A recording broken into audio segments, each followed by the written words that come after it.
10 rapports d'enquête finalisés en ma première année de direction et transmis aujourd'hui à la justice pour les suites appropriées. 70 requêtes adressées au commissaire du gouvernement demandant la poursuite de près de 63 maires du département de l'Ouest et des NIP n'ayant pas accompli ni à l'entrée ni à la sortie leur déclaration de patrimoine malgré les mises en demeure de l'institution. Dans un élan de transparence et d'implication de la société civile, de la population haïtienne tout entière, dans cette croisade contre la corruption, j'ai pris, en ma qualité de directeur général de l'UNCC, le principal gendarme anticorruption de la République, la décision de rendre public et accessible à tous et à toutes un résumé exécutif de tous les rapports d'enquête que nous remettons en ce jour aux autorités de poursuite.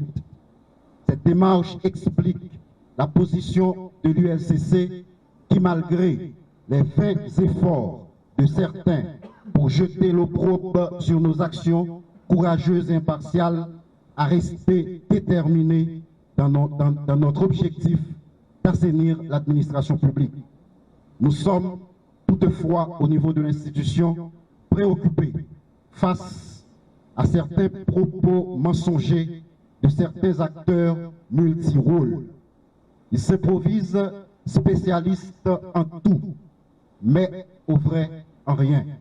Ils sont à la fois en une seule personne, militants politiques, opposants politiques, supposés défenseurs des droits de l'homme, présidents d'organisations de défense des droits de l'homme, de militants anticorruption et étonnamment et paradoxalement avocats et défenseurs farouches de nombreuses personnes poursuivies pour des faits avérés de corruption.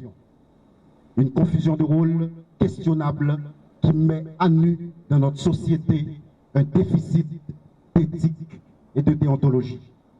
Cette cérémonie de remise de rapports d'enquête devant la presse aujourd'hui est une façon claire de responsabiliser la justice haïtienne.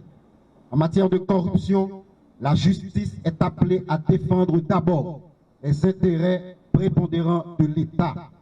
L'UNCC, dois-je le rappeler, détient des habilitations sur toute l'administration publique, n'excluant pas de ce fait les acteurs du système judiciaire.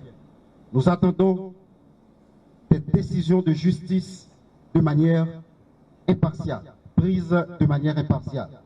Nous veillerons à ce que les dossiers puissent subir un traitement respectueux de la loi et du droit anticorruption.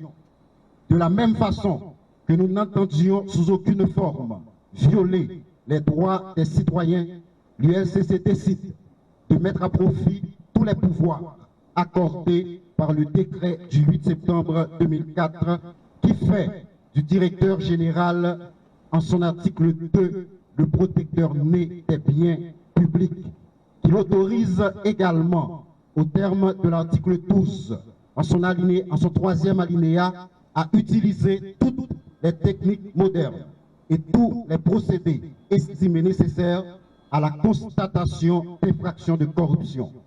Ce même décret tranche sans ambiguïté les débats actuels en confirmant ce qui suit en son article 11 au deuxième alinéa. Le directeur général de l'UNCC est habilité à constater les infractions de corruption, à en rassembler les preuves, à en rechercher les auteurs et les déférer à la justice. En cas de besoin, il peut requérir directement le concours de la force publique. Maintenant, je vous laisse répondre à ces questions. On recherche les auteurs comment et on les défère comment. Je veux dire à la police nationale d'Haïti à cette phase qu'elle est également et légalement tenue d'exécuter tous les ordres de recherche émis par l'UNCC.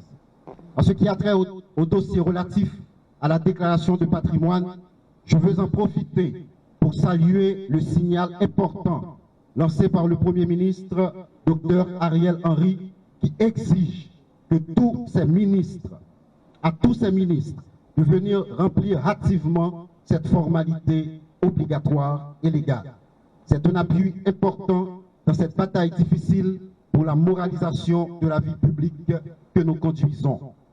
Les commissaires du gouvernement, leurs substituts et les greffiers formés à cette fin par l'ULCC en décembre dernier, avec le support sans faille du ministre de la Justice et de la Sécurité publique, ont cette grande responsabilité de mettre l'action publique en mouvement contre tous les contrevenants.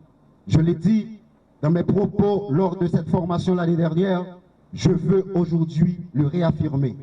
Ce qui donnerait encore plus de sérieux, d'endurance et d'éclat à notre travail serait que les mesures sanctionnatrices soient prises automatiquement et sans détour contre ceux et celles qui devraient prêcher par l'exemple, mais qui violent impunément la loi.